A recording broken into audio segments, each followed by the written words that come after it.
The family that vacations together stays together. At least, that was the plan. Except now, the dastardly desk clerk is saying he can't confirm your connecting rooms. Wait, what? That's right, ma'am. You have rooms 201 and 709. No, we cannot be 5 floors away from our kids. The doors have double locks. They'll be fine. When you want connecting rooms confirmed before you arrive, it matters where you stay. Welcome to Hilton. I see your connecting rooms are already confirmed. Hilton, for the stay. Does it ever feel like you're a marketing professional just speaking into the void? But with LinkedIn ads, you can know you're reaching the right decision makers, a network of 130 million of them, in fact. You can even target buyers by job title, industry, company, seniority, skills, and did I say job title? See how you can avoid the void and reach the right buyers with LinkedIn ads. Spend $250 on your first campaign and get a free $250 credit for the next one. Get started at linkedin.com/campaign. Terms and conditions apply.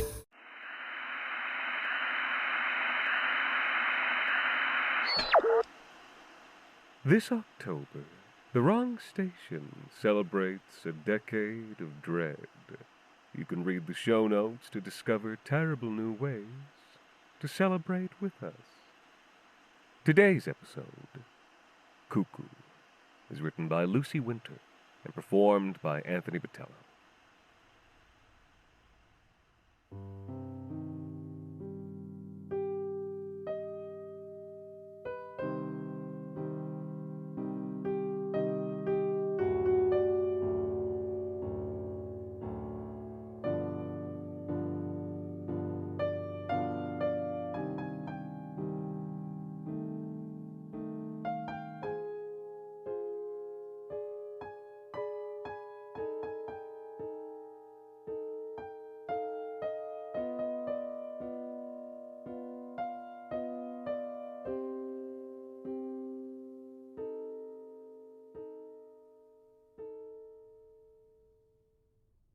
At first, the girl thought it was a cardinal, that bright splash of red against the snow.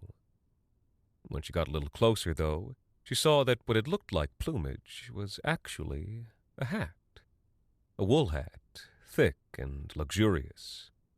It looked expensive, far more expensive than anything her father would risk on a grubby, absent-minded child like her. Winters weren't usually harsh in the girl's small town. But this year, January had spitefully dragged its way into February, and then March, and the girl was sick of sitting inside. Her own winter clothes were worn and second-hand, so the plush red hat was like a little gift. She dropped her own gray hat in the snow and popped on the red one. From somewhere in the forest came 2 notes of a lonely bird call. The girl lived in a little brick house in cottage country, in a town that changed its face every season as the city families came and went. In summer, she could walk down to the lake to a bustle of kids and parents, some familiar, most not, lining up for ice cream or smearing themselves with sunscreen.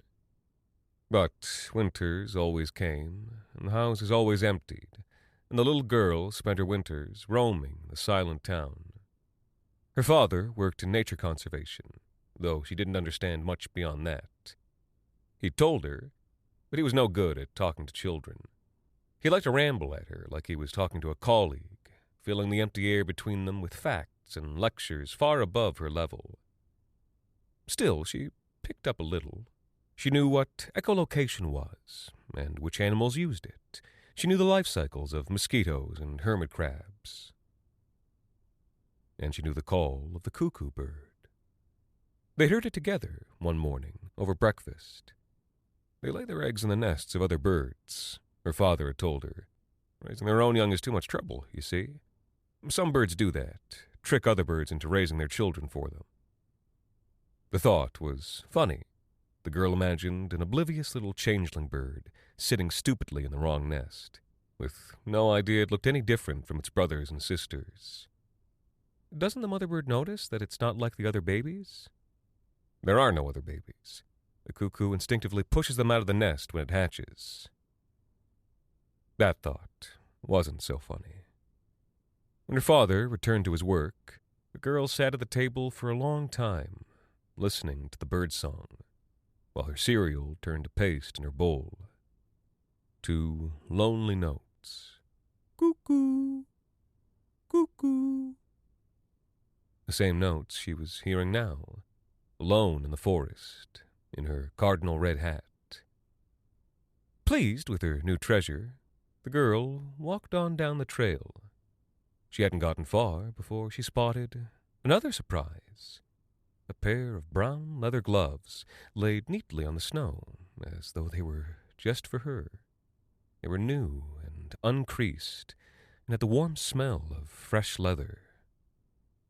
A pair of matching boots were next. They were tossed to the side of the trail, almost new, aside from a few scuffs. They were too big for her, and she had to waddle, duck-like, to keep them from falling off her feet. The girl didn't wonder where these gifts had come from. She occasionally found things vacationing families had left behind in the woods, and discarded clothing wasn't uncommon. But she'd never seen them so new and beautiful before. Greed made her careless. For weeks after her father had first told her about the cuckoo bird, the little girl hadn't been able to get the thought out of her mind. She imagined the hatchlings, naked and cold, plummeting down to the earth, chirping their helpless little cries. She wondered if they died instantly, or shivered on the ground until the cold or some animal ended them, while their murderer thrived above. She grew quiet and barely ate at mealtimes, though her father didn't seem to notice. She began to hear the cuckoo more often, especially in the very early hours of the morning. Sometimes the noise was so persistent it woke her up, those 2 cooing notes. One morning she found one right outside her window, singing in as though serenading her. When she told her father at breakfast, he shook his head. It was late autumn by then. Couldn't be. But it was. Not this time of year, he told her. They'll be halfway to Mexico by now. They'll come back in springtime when it's time to lay their eggs. He gave her a distant little smile. But I'm glad you're taking interest in the local wildlife. That night, the girl dreamt of a cuckoo bird battering its body against her window. She tapped urgently on the glass to shoo it away, but it wouldn't stop. Its beak broke, its face and body twisted into a bloody mash of feathers, and still it fought to get in, bashing its ruined body again and again. She screamed, and the scream lengthened and split into 2 moaning, repetitive notes. The hiking trail was starting to dim in the late afternoon. The girl wondered if it was time to go home. There were no more treasures as far as she could see, and her father would be starting dinner soon. But then she heard it again, further down the trail. Cuckoo! A winter cuckoo. Impossible, her father had told her. But he was wrong. She was sure of it, and in the light of day, she was just brave enough to find out. This particular trail opened onto a small lake, a beach where the vacationers swam in summertime. Around the edges were bright signs advertising ice cream and sunglasses to no one at all. Empty beach, empty picnic tables, empty gift shops. It wasn't even a town, really, just an absence in the shape of a town. And yet, someone must have been here recently, because someone must have left that coat. It was sitting, folded on the ice, a handsome navy blue peacoat, thick wool, double-breasted, classy and fashionable. It would complete the little girl's new outfit perfectly, if she could just get to it. People skate on frozen lakes all the time, don't they? She took a tentative step out onto the ice. It held. She took another, then another. The girl fumbled to replace her jacket with a new one, and buttoned it around her. But as she turned proudly toward home, her foot slid along the ice, and she tumbled forward, catching herself roughly on her elbows.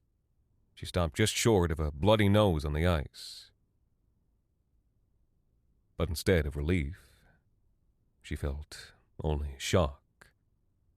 Because beneath the ice, only a few inches from her face, was another face. It was female, etched and blurred by the ice above. Pale-skinned, her milky irises were almost invisible, so all you could see were pinpoint pupils. She was naked, and her dark hair bloomed in the water all around her. Still and silent, the woman stared up toward the sky, while above, in mirror image, the girl stared back.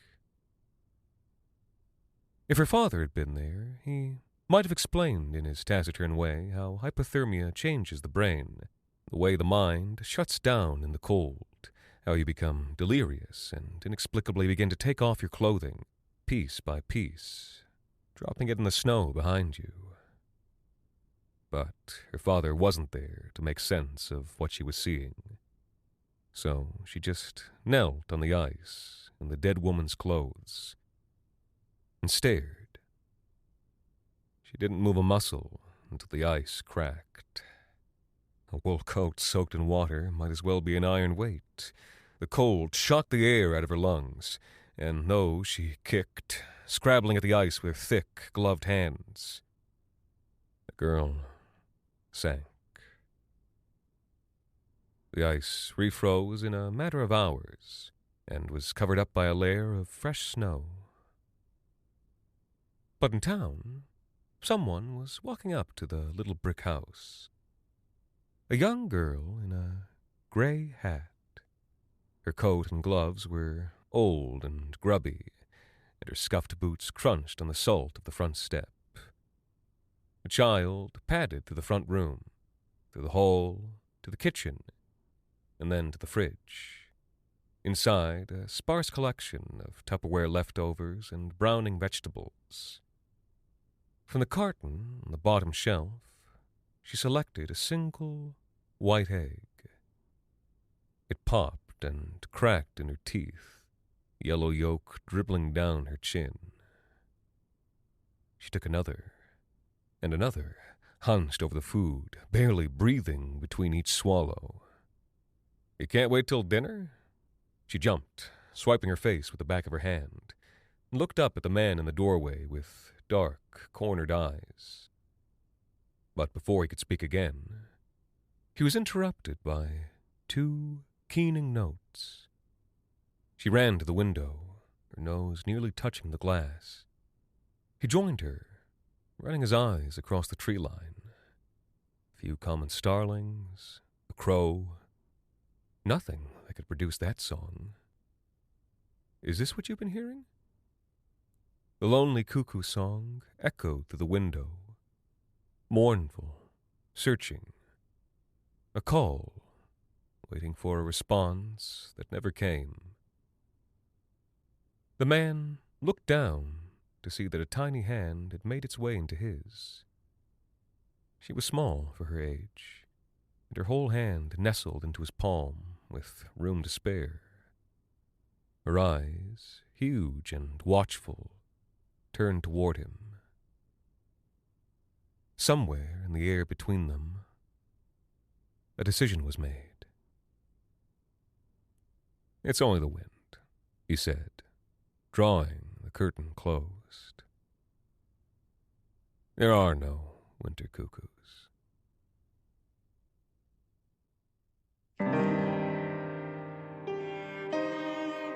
The Wrong Station is made possible with the generous support of our listeners on Patreon. Join us today at patreon.com/The Wrong Station for bonus episodes, behind-the-scenes content, ad-free listening, and additional goodies celebrating our decade of dread. The Wrong Station is co-produced by Alexander Saxton, Anthony Botelho, and Jacob Duarte Spiel, with music composed and performed by Alon Citrin, and arranged for the viola and performed by Viola Schmidt. You can follow us on social media at The Wrong Station, or email us at thewrongstation@gmail.com. And until next time, thank you for listening.